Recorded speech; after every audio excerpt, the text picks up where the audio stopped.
Hello and welcome again. Thank you very much for watching my YouTube channel English Classes for All English with Khurshid sir. हम इसके पहले बहुत सारे chapter को complete कर चुके हैं और तमाम के तमाम हमारे जो चैप्टर्स थे वो नाउन के बेस पर थे। यानी नाउन जो है एक वर्ड है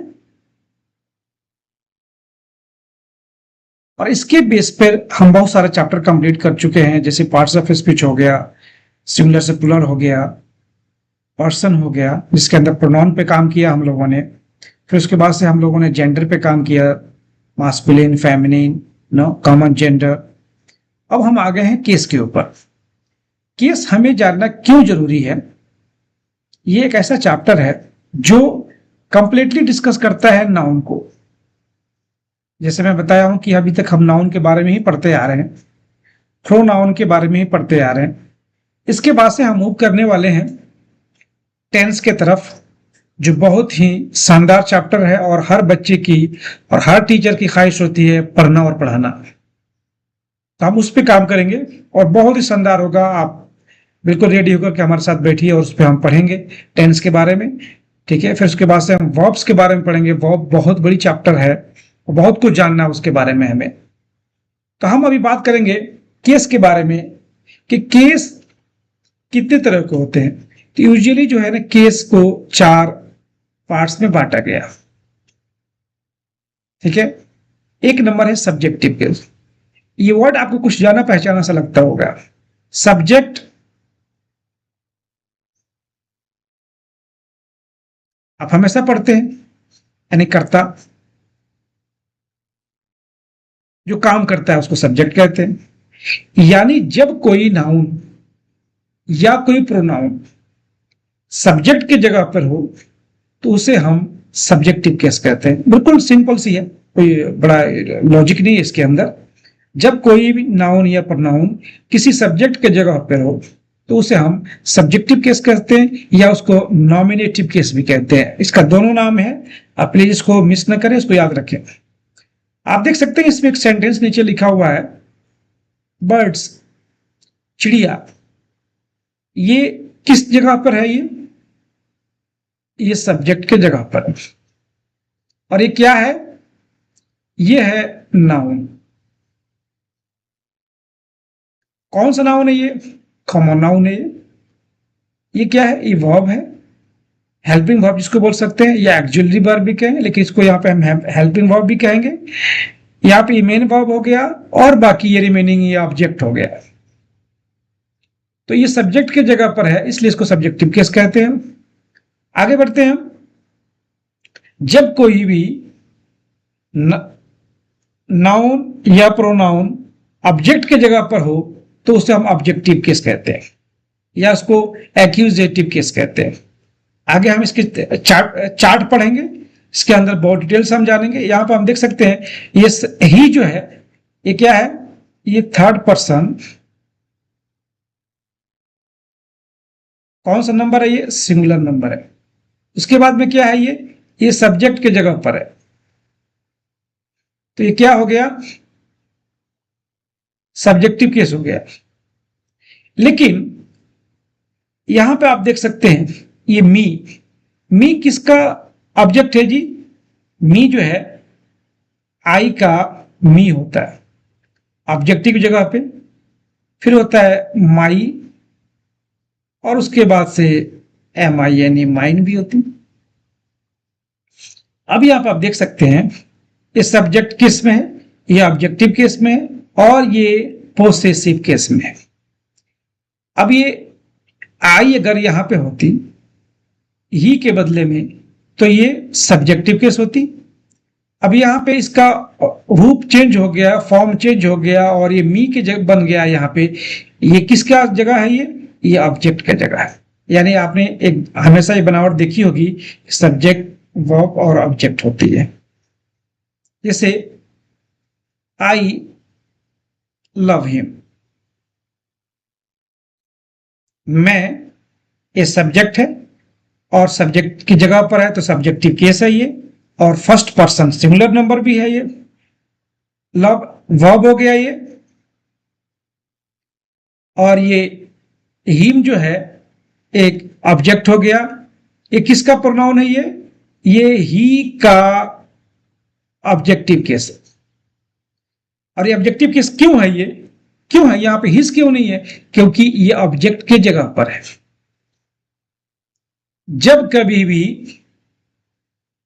ये सब्जेक्ट के जगह पर है इसलिए सब्जेक्टिव केस में है, ये ऑब्जेक्ट के जगह पे है तो ऑब्जेक्टिव केस में है। और आगे जब कभी भी कोई रिलेशन आएगा तो ही का हिस हो सकता है, तो यहां पे ये पोसेसिव केस हो जाएगा। यानी ये रिलेशन बता रहा है। आगे थोड़ा और डिटेल से पढ़ेंगे इसके बारे में। यानी इसमें प्रोनाउन कैसे चेंज होते हैं, इसलिए इस केस को जानना जरूरी है। ये आपके सेंटेंस में, ये डिग्री में, नरेशन में प्रोनाउन पढ़िएगा, या फिर आप जब सिंटेक्स पढ़िएगा तो उस सब चैप्टर में इसकी बहुत इंपॉर्टेंट है, बहुत इंपॉर्टेंस में लेगी आपको इसको। पोसेसिव केस, यहां पे इसका दूसरा नाम जेनेटिव केस भी है। इस संबंध भी बतलाता है और अधिकार भी बतलाता है। ठीक है, यानी ये रिलेशन बतलाएगा, पोसेशन बतलाएगा और ऑनरशिप बतलाएगा।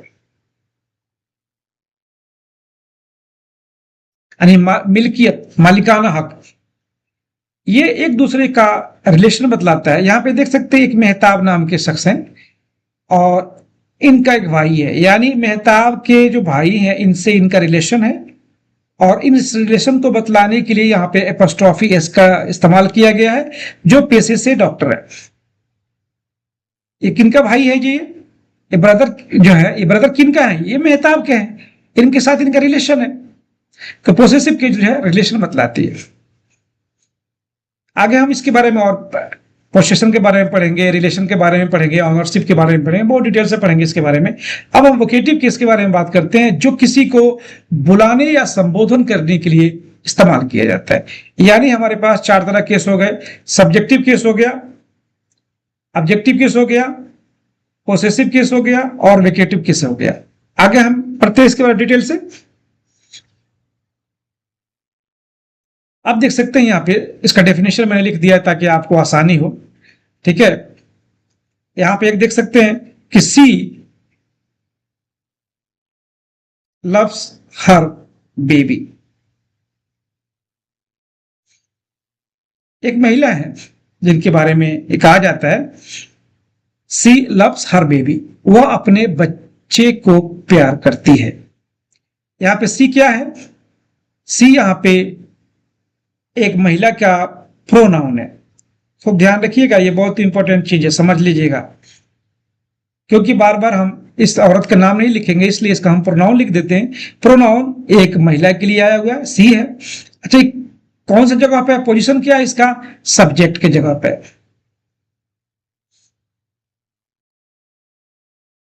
अब इस सब्जेक्ट की जगह पे तो क्या हो जाएगा? ये हो जाएगा सब्जेक्टिव केस।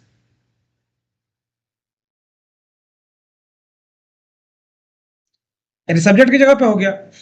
अब ये जो लव्स है ये वी है, वर्ब है ये। अब यहां पे हर कहां से आ गया? ये कहां से आ गया? ये सी का पोसेसिव केस है। क्या है ये? अभी किससे संबंध बतला रहा है? बेबी से। किसका? इस महिला का इस बच्चे से संबंध बतलाने के लिए इसका सी का हर हो गया, यानी ये होता है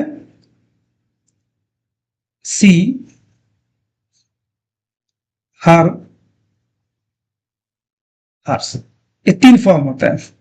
यहां पे ये सब्जेक्टिव केस हो गया, ये ऑब्जेक्टिव केस हो गया और ये पोसेसिव केस हो गया। ठीक है, तो यहां पे हर बेबी ये किसका बच्चा है? ये इस महिला का है। एक और एग्जांपल लेते हैं हम ताकि क्लियर हो जाए। माला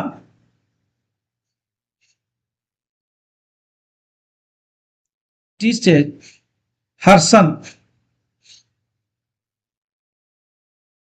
माला अपने बच्चे को, अपने बेटे को पढ़ाती है। माला एक महिला है। ये कौन सा जगह पे लोकेशन पे है? सब्जेक्ट के जगह पर है, सब्जेक्टिव केस में है, लेकिन ये थर्ड पर्सन सिंगुलर नंबर है। ये वर्ब हो गया। अब हर किसके लिए आया? क्योंकि माला का प्रोनाउन सी होता है और सी का पोसेसिव केस क्या होता है? सी का पोसेसिव केस हर होता है। और यहां पे एक और चीज लिख देता हूं मैं आपको, हर भी होता है और हर्ष भी होता है, दोनों होता है। ठीक है, तो कंफ्यूज ना हो जाए। तो ये माला को हम बार बार नहीं लिख सकते यहाँ पे, इसलिए इसका प्रोनाउन सी होगा। और ये माला का ये पोसेसिव केस हो गया, यानी सी, हर, हर्ष। अब क्योंकि इस बच्चे के साथ, इस बेटे के साथ माला का संबंध है, रिलेशन है, इसलिए ये पोसेसिव केस हो गया। कौन सा? ये पोसेसिव केस हो गया। ठीक है, आगे बढ़ते हैं। ऑब्जेक्टिव केस जो ऑब्जेक्ट के जगह पर हो। अभी आप देख सकते हैं, ये मिस्टर मेहताब साहब हैं, ये एप्पल खाना इनको पसंद है। ये अभी ये सब्जेक्ट हो गया, ये वर्ब हो गया, ये सब्जेक्ट हो गया, ये वर्ब हो गया, ये ऑब्जेक्ट हो गया। ये सब्जेक्ट के जगह पर है। मेहताब कौन सा है? ये थर्ड पर्सन सिंगुलर नंबर है, प्लस ये सब्जेक्टिव केस है। क्योंकि कहां पर है ये? इनका पोजीशन क्या है? ये सब्जेक्ट के जगह पर है। अब यहां पे एप्पल ऑब्जेक्ट हो गया और इट जो है वर्ब हो गया। यही एप्पल अगर सब्जेक्ट की जगह पर आ जाए, जैसे कि एग्जांपल मैं आपके सामने रखता हूं, an apple is a delicious fruit. Apple एक स्वादिष्ट फल है, या कह सकते हैं कि an apple is a sweet fruit. यहाँ पर स्वीट पे लिख सकते हैं, एक मीठा फल है। अब ये एप्पल जो है सब्जेक्ट की जगह पर आ गया। यहां पे क्या है? ये ऑब्जेक्ट की जगह पर है। अब ये हो जाएगा subject and subjective case. Subjective case भी हो जाएगा, ये दोनों हो गया। यहां पे आप देख सकते हैं उसी तरह, he sent an English grammar book to his friend. अब यहां पे जो है किसने भेजा? इस आदमी ने, इस शख्स ने, ही ने एक इंग्लिश ग्रामर भेजा। किसके लिए? अपने मित्र के लिए। ये इसी का मित्र है भाई, ये इसी का मित्र है। ठीक है, ठीक उसी तरह I take bread and butter from my breakfast. अब यहां पे देख सकते हैं आई है, फिर इसका यहां पर माई हो गया, क्योंकि इसके साथ पोजीशन बतला रहा है, रिलेशन बतला रहा है इसका। ब्रेकफास्ट, कौन ब्रेकफास्ट करता है? मैं अपना ब्रेकफास्ट क्या करता हूं? ब्रेड और बटर। मैं अपना ब्रेकफास्ट ब्रेड और बटर करता हूं, तो ये आई का माई हो गया। यहां पर मी क्यों नहीं हुआ? क्योंकि संबंध बतला रहा है। दूसरा यहां पे देख सकते हैं, he spoiled his career by himself. उसने अपनी कैरियर खुद तबाह कर दिया। ठीक है, यहां पे देख सकते हैं दूसरा sentence, doctor Aftab likes chicken. ये सब्जेक्टिव केस है, सब्जेक्ट की जगह पे है, थर्ड पर्सन सिंगुलर नंबर है, ये वर्ब हो गया और ये ऑब्जेक्ट हो गया। क्योंकि चिकन ये ऑब्जेक्ट की जगह पर है, पोजीशन बतला रहा है इसका। अगर यहीं पे है, एक और सेंटेंस हम लेते हैं यहां पे,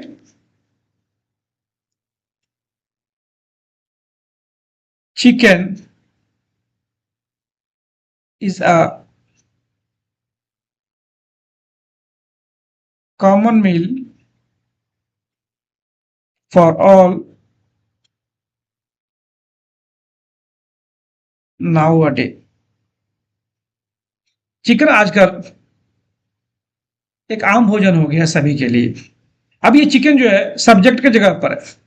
अब ये सब्जेक्टिव केस है, नाउन भी है, सब्जेक्ट की जगह पर सब्जेक्टिव केस है, लेकिन यही यहाँ पे ऑब्जेक्ट की जगह पर था, तो ये ऑब्जेक्टिव केस में था।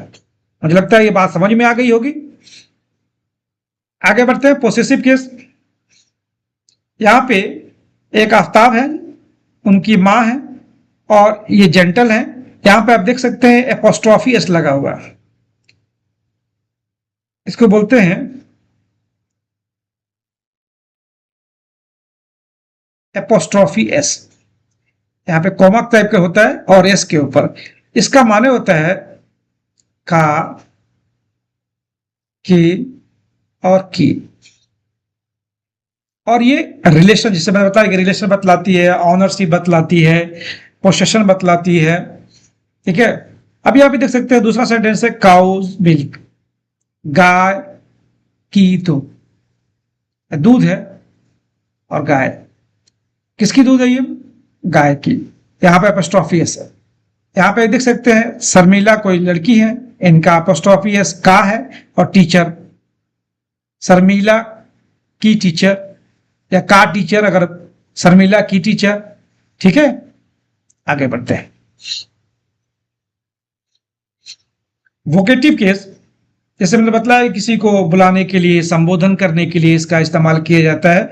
जैसे एक जुबैर साहब हैं, जुबैर, अब इनको कोई आदमी बुला रहा है, बोलता है Zubair can you help me with this, Zubair क्या आप मेरी इसमें मदद कर सकते हैं? कोई काम कर रहे हैं, बंदा यूज करता है क्या आप मेरी इसमें मदद कर सकते हैं। दूसरा है I am so glad you are here my friend.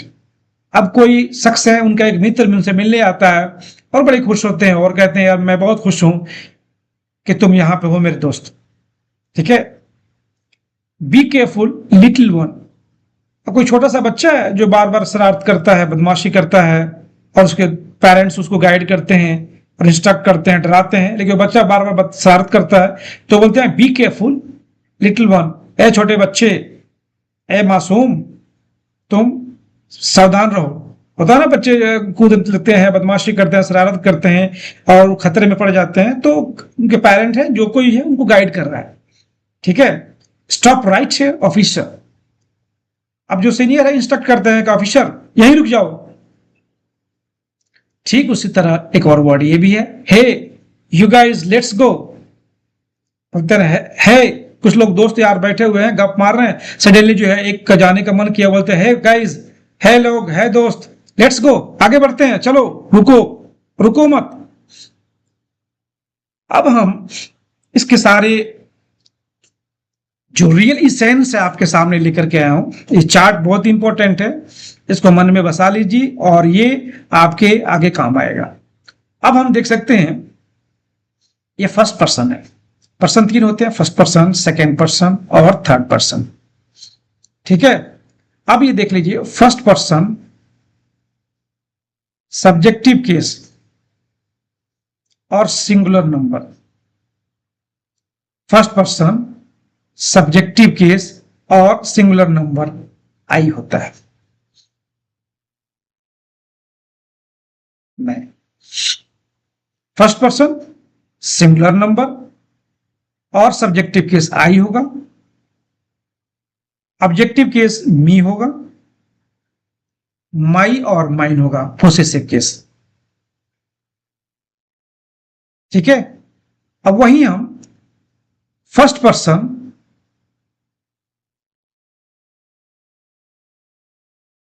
Plural number और सब्जेक्टिव केस भी होगा। आगे बढ़ते हैं। इसका ऑब्जेक्टिव केस प्लूरल अस होगा, आवर होगा, आवर्स होगा। ठीक उसी तरह थर्ड पर्सन सिंगुलर नंबर दाऊ होगा, यू होगा। दाऊ चूंकि एंसेंट इंग्लिश में इसका ज्यादा इस्तेमाल होता था, और ये पोइट्री वगैरह में शेक्सपियर, जॉन कीट्स और मैकफ्लेक्नो, मैकबेथ, सब चीज में बहुत पोइट्री वगैरह में दाऊ का इस्तेमाल ज्यादा होता था, या एंसेंट इंग्लिश में ज्यादा इस्तेमाल होता था इसका।